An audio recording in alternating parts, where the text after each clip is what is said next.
আলহামদুলিল্লাহ ওয়া কাফা ওয়া সালামুন আলা ইবাদিহিল্লাযীনা ইসতাফা।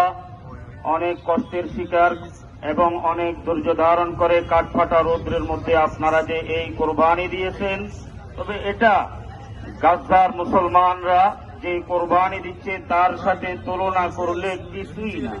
আমাদের এই কোরবানি কিছুই না।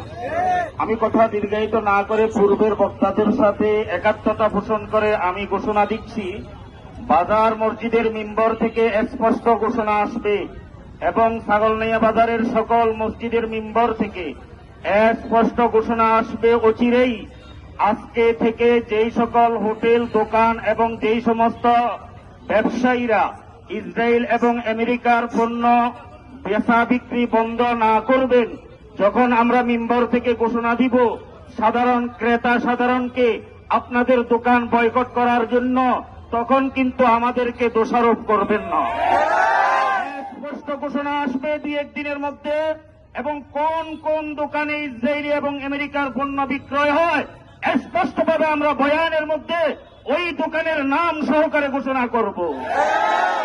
পরিশেষে আরেকটা কথা বলবো, আমরা যারা সাধারণ ক্রেতা সাধারণ আছি, যেই দোকানে ইসরায়েল এবং আমেরিকার পণ্য বিক্রয় করা হয়, সেটা চাই কোকা কোলা হোক, স্প্রাইট হোক বা অন্য যেই কোনো পণ্য হোক, যেই দোকানে ইসরায়েল এবং আমেরিকার পণ্য বিক্রয় করা হবে, আমরা ওই দোকান বয়কট করতে পারবো। কারা কারা হাত তুলে দেখাই।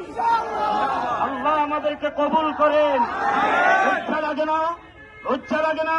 বিবেক বাধা দেয় না যে আমার সেই মুসলমানদের রক্ত নিয়ে যারা হোলি খেলা খেলতেছে, তাদের সেই কোকা কোলা মুখে দিয়ে মুসলমান স্বস্তির নিঃশ্বাস ফেলতেছি? লজ্জা লাগে না আমাদের?